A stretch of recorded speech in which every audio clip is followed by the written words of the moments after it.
धूप से तपते जंगल में रानो चिड़िया अपने पुराने तिनके के घोंसले में बैठी हाँफ रही थी। अचानक उसे दूर एक सुनहरी चमक दिखाई दी। वह उड़कर पास गई तो उसकी आंखें फटी की फटी रह गई। हे भगवान, इतना विशाल आम! यह तो हाथी जितना बड़ा है और सोने की तरह चमक रहा है। उसने जैसे ही उस आम को छुआ, एक जादुई आवाज गूंजी। रानो, तुम्हारी मेहनत और सच्चाई से खुश होकर ये जादुई आम तुम्हें भेंट है। इसे तुम अपना घर बना सकती हो। रानो ने चोंच मारकर उसमें छोटा सा छेद किया। अंदर से सारा गुदा गायब हो गया और वह एक आलीशान 3 मंजिला महल जैसा बन गया। अंदर मखमली घास के बिस्तर, ढेर सारा अनाज खुद ब खुद आ गया। तभी वहाँ कालू कौवा आ धमका। उसकी नजर उस जादुई आम पर गड़ गई। अरे वाह रानो, इतना बड़ा रसीला आम! हट पीछे, अब से ये मेरा है। मैं इसे खाऊंगा भी और यहीं सोऊंगा भी। कालू भाई, यह कोई मामूली आम नहीं है, यह मेरा घर है। तुम चाहो तो अंदर मेहमान बनकर आ सकते हो, पर कब्जा मत करो। मेहमान? चल हट, ये घर अब मेरा है।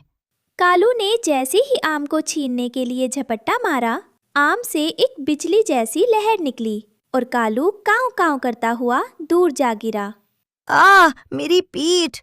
ये कैसा पत्थर जैसा आम है। रुक जा रानो, देख लूंगा तुझे। रात होते ही मौसम बदल गया। काली घटाएं छा गई और ऐसी भयंकर बारिश शुरू हुई कि पेड़ों की टहनियाँ टूटने लगी। रानो अपने मजबूत और जादुई आम के घर में सुरक्षित थी। तभी उसे बाहर से रोने की आवाजें आईं। उसने खिड़की खोली तो देखा टुनटुनी चिड़िया अपने बच्चों के साथ भीग रही थी। टुनटुनी, जल्दी अंदर आओ, यहाँ सब सुरक्षित है। रानो, मेरा घोंसला बह गया, मेरे बच्चे जम रहे हैं। जैसे ही टुनटुनी अंदर आई, उसने देखा कि मिट्ठू तोता और उसका परिवार भी बेघर हो चुके थे। रानो बहन, क्या हमें भी जगह मिलेगी? बरगद का पेड़ गिर गया है। मिट्ठू भाई, पूछने की बात नहीं है, यह आम का घर बहुत बड़ा है। आप सब ऊपर वाली मंजिल पर चलिए। धीरे धीरे कबूतर और बेचारे बूढ़े उल्लू बाबा भी वहाँ पहुँच गए। बेटा रानो, मेरी आंखें इस तूफान में कुछ देख नहीं पा रही थी। तुम्हारा ये चमकता आम किसी रोशनी के मीनार जैसा लग रहा था। बाहर बारिश में कालू कौवा ठिठुर रहा था। उसने सोचा, रानो बहुत भोली है, थोड़ा नाटक करता हूँ। रानो, छोटी बहन, मुझे माफ कर दो, मैं ठंड से मर जाऊंगा। मुझे बस एक कोने में बैठने दो। रानो का दिल पसीज गया। नहीं रानो, ये धोखेबाज है, अंदर आते ही हमें निकाल देगा।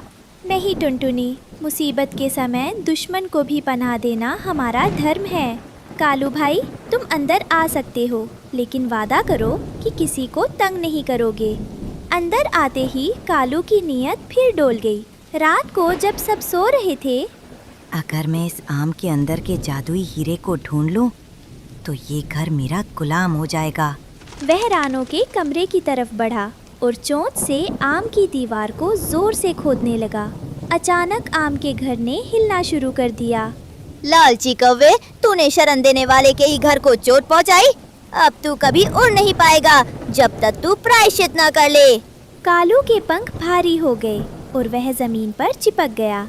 शोर सुनकर सब जाग गए। कालू भाई, आपने फिर धोखा दिया। मुझे माफ कर दो रानो, मुझे समझ आ गया कि लालच और नफरत से सिर्फ अपना नुकसान होता है। तुम सबकी मदद कर रही हो और मैं कितना बुरा हूँ। बारिश रुक चुकी थी। सारा जंगल रानो के जादुई आम के घर की तारीफ कर रहा था। रानो, तुमने आज हमें सिर्फ छत नहीं दी, बल्कि ये सिखाया कि एकता और दया में ही असली जादू होता है। उल्लू बाबा, यह घर मेरा अकेले का नहीं है। जब तक आप सबके घोंसले फिर से नहीं बन जाते, यह हम सबका साझा घर है। कालू कौवा अब बदल चुका था। वह घर के बाहर पहरेदारी करता और आने जाने वाले मेहमानों का स्वागत करता।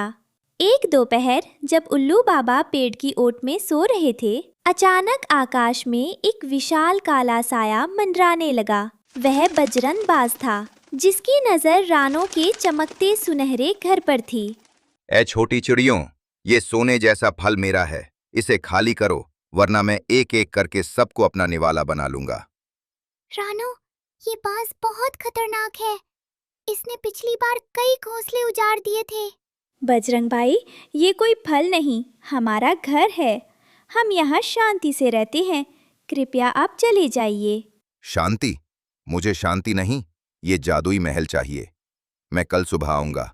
अगर तुम बाहर नहीं निकले तो मैं इस आम को अपनी मजबूत चोंच से टुकड़े टुकड़े कर दूंगा। बाज के जाने के बाद सब डर के मारे कांप रहे थे। रानो, हमें भागना होगा। बाज के सामने हम छोटे पक्षी टिक नहीं पाएंगे। रुको, कोई कहीं नहीं जाएगा। रानो ने मुझे तब पनाह दी थी जब मैं बुरा था। आज इस घर को बचाने की बारी मेरी है। कालू बेटा, हिम्मत तो बड़ी है, पर बाज से कैसे लड़ोगे? वो तुमसे कहीं ज्यादा ताकतवर है। बाबा, ताकत से नहीं, हम दिमाग और रानो के जादुई आम की शक्तियों से लड़ेंगे। रानो, क्या ये घर हमारी बात सुन सकता है? हाँ कालू भाई, ये जादुई आम बहुत बुद्धिमान है। बताओ क्या करना है। रात भर सबने मिलकर तैयारी की। कबूतरों ने जंगल से चिपचिपी गोंद इकट्ठा की और मिट्ठू के परिवार ने मिर्च के सूखे बीज जमा किए। अगली सुबह बजरंग बाज गरजता हुआ आया। वक्त खत्म हुआ, बाहर निकलो कायरों। हिम्मत है तो अंदर आकर दिखाओ बड़े मियाँ। अंदर इतना सोना है कि तुम्हारी आंखें चौंधिया जाएंगी।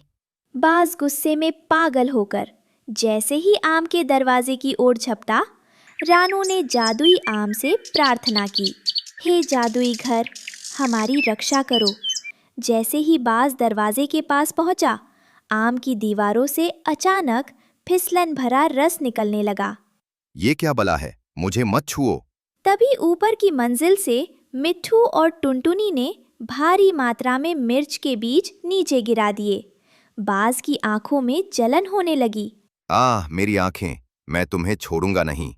अब तुम्हारी बारी है कबूतरों, हमला! कबूतरों ने एक साथ बाज पर हमला किया और उस पर पेड़ों से लाई गई चिपचिपी गोंद डाल दी। बाज के पंख आपस में चिपक गए और वह जमीन पर गिर पड़ा। बाज जमीन पर पड़ा छटपटा रहा था। रुक जाओ कालू भाई, हम रक्षक हैं, भक्षक नहीं। रानो बाज के पास गई और जादुई आम के अंदर से ठंडा पानी लाकर उसकी आंखों पर डाला। तुमने मुझे बचाया? मैंने तो तुम्हारा घर छीनने की कोशिश की थी। ताकत दूसरों को डराने के लिए नहीं, कमजोरों की मदद के लिए होती है बजरंग। आज इन छोटे पक्षियों ने मिलकर तुम्हें हरा दिया, क्योंकि हम एक थे। मुझे माफ कर दो, मैंने हमेशा अपनी शक्ति का गलत फायदा उठाया। आज से मैं इस जादुई घर की और इस जंगल की रक्षा करूंगा। अब जंगल का नज़ारा बदल गया था। जादुई आम के घर के ऊपर सबसे ऊंची टहनी पर बजरंग बाज बैठता था, जो दूर से आने वाले खतरों की सूचना देता। देखा, जहाँ प्यार और एकता होती है, वहाँ बड़े से बड़ा दुश्मन भी दोस्त बन जाता है। रानो का जादुई आम का घर आज भी चमकता है और उसकी चमक अब पहले से भी तेज है, क्योंकि उसमें अब पूरे जंगल की दुआएं बसी थी।